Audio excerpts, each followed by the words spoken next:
Saison 3, je vous en conjure, Cinemax, HBO Max, Max la menace, qui vous voulez, filez-nous une saison 3.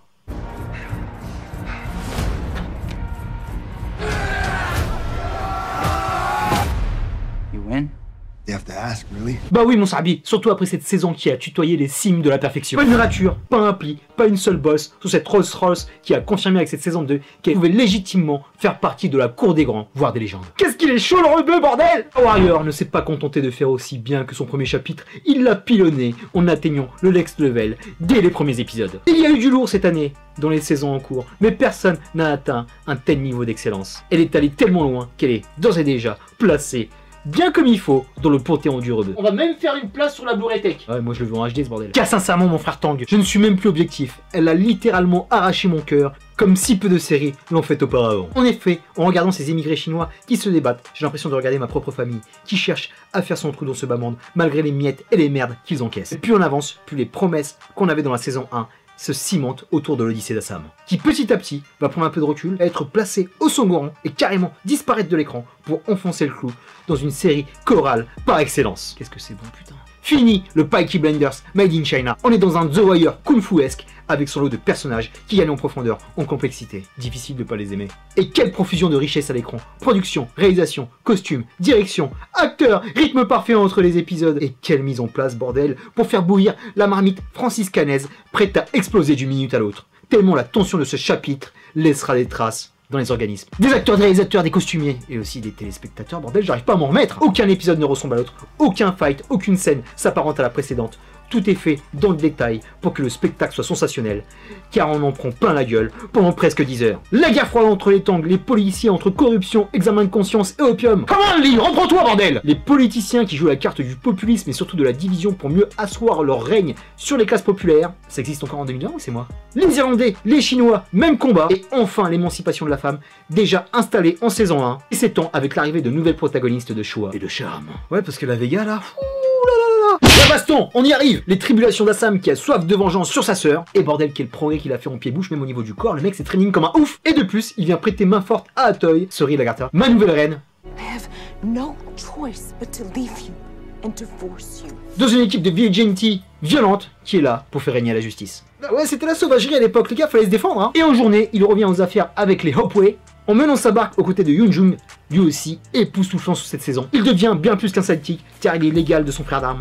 Pour compléter le duo, on rajoute Wong qui ramène de la légèreté, de l'humour dans cette Band of Brothers comme on kiffe. Et là où Warrior excelle, c'est dans son installation d'embrouille, en jouant parfaitement avec le chaud et le froid. Et attention, la liste est longue. Une tête-tête d'Atoy Mei-ling en mode passif-agressif et d'une beauté sidérante. Le maire et son assistant. Toujours le maire avec sa femme Penny. Penny et Assam, la sœur de Penny qui se rajoute. Larry versus Assam, dont on attend le fight depuis le premier épisode. You and me, we have some unfinished business.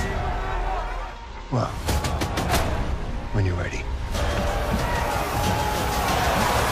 Come and find me. Zing versus Wang Chao. Big Bill versus Lee. Young-jun contre son daron. Bon, je m'arrête là. Mais t'as compris parce que le nid de guêpe est tellement lourde qu'on oublierait presque Assam versus sa sister. Bah oui, tout par deux, mais là, cette saison 2, mon gars, ça va tellement loin qu'on les a carrément oubliés. Même s'ils ont une très belle scène en face à face où Mei-ling fait amende honorable. Et ça, c'est beau, mémé. I've been angry for so long, and I want to fix things between us. Parlons amour, parce que Warrior, on est pétri. Comme je te l'ai dit, Assam et Penny a laissé leur histoire d'amour tortueuse en suspens. Mei-ling et Lee Wong qui ont aussi de la friture sur la ligne. Mei-ling s'est transformé en animal politique assoiffé de pouvoir. Quant à Lee Wong, c'est un guerrier redoutable, mais il porte une véritable noblesse qu'on a senti à la fin de la saison 1 et qu'on va ressentir un peu plus cette saison, car cet homme ne veut pas écraser son peuple et va souffrir de ce dilemme moral avec son amoureuse. Harry, qu'on pensait bourru et légèrement facho, est finalement bien plus alambiqué qu'on ne le pense quand on découvre son background tragique et quand on le voit aussi humain et aimant dans les bras de sa dulcinée Sophie. Et attention, épisode 6, similaire à celui du western dans l'arrière-pays de la saison dernière, cette fois cap au sud, à la frontière mexicaine pour le fameux tournoi qui fait vibrer les amateurs du genre.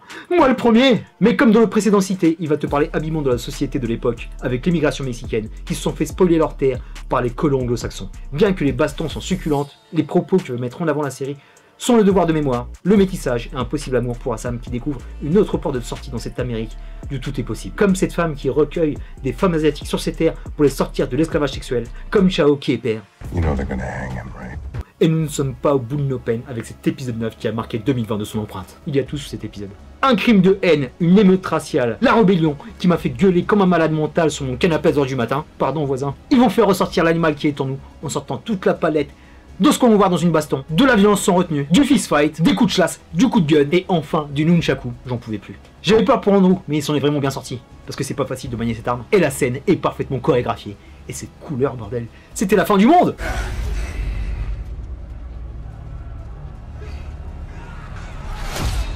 Et on ne s'arrête pas là, car on a de somptueuses scènes d'émotion pure, des scènes de rapprochement sur des personnes que tout opposé, la Chine qui s'unit face à la rage irlandaise, deux femmes qui se détestent, qui ont plus de choses en commun qu'elles ne le croyaient, un homme si fort mais impuissant devant la rage des siens, un policier guidé par son courage qui va tenter seul d'arrêter ce massacre, un fils sauvé par son vieux père. Hunter's Dragon est un des plus beaux épisodes de l'histoire des séries télé. C'est complètement mérité les gars. Un épisode qui est là pour dire Happy Birthday Bruce Lee, ton héritage durera encore des siècles. Et cette fin où l'amertume demeure, où Irlandais et Chinois sont toujours pris au piège de cette ville qui se referme sur elle-même. Bordel, quelle intensité, je suis crevé rien que de t'en parler. We spend every day living in their world. Today, they're gonna die in ours. Warrior, c'est tellement beau, c'est tellement pur, c'est tellement poétique que j'ai perdu toute objectivité. Warrior a pris mon cœur, l'a arraché, l'a compressé. C'est une série violente et de sang dont tu parles avec des mots d'amour. C'est le best TV show de l'année, c'est la meilleure série en cours de 2020. Et c'est bien plus que tout ça. C'est juste la passion dont devaient être animées toutes les séries qui se respectent. Donnez-nous une saison 3, bordel de merde. Merci André Koji, merci Oliver Cheng, merci Jason Tobin, Diane Dohan, Kieran Beeve, Dean Jagger, Joanna Vanderman, Woon Lee, Perry Young, Jota Slim, Dustin Nguyen et tous ceux que j'ai oubliés sur ce faramineux casting dont tous les personnages sont vraiment magnifiques. Warrior, je t'aime. Terminus pour Warrior, je te dis à très bientôt pour de prochaines vidéos. D'ici là, porte-toi bien, merci pour tes likes, tes partages, tes commentaires. S'il te plaît, si t'as pas vu cette série, faut que tu y ailles dans la minute. Et si t'as vu cette saison 2, mon gars, on va remplir les réseaux sociaux pour demander à Corée à créer cette saison 3. Les acteurs comptent sur nous, ils nous ont écrit beaucoup de messages. Ils vont passer sur HBO Max pour avoir plus de vues. On a très peur de ce qui se passe avec cette pandémie. Et vu que cette série est encore méconnue du grand public, je compte sur vous pour faire le forcing. Des hashtags Warrior saison 3 de partout. D'ici là, je te vois magnifique. Peace and love.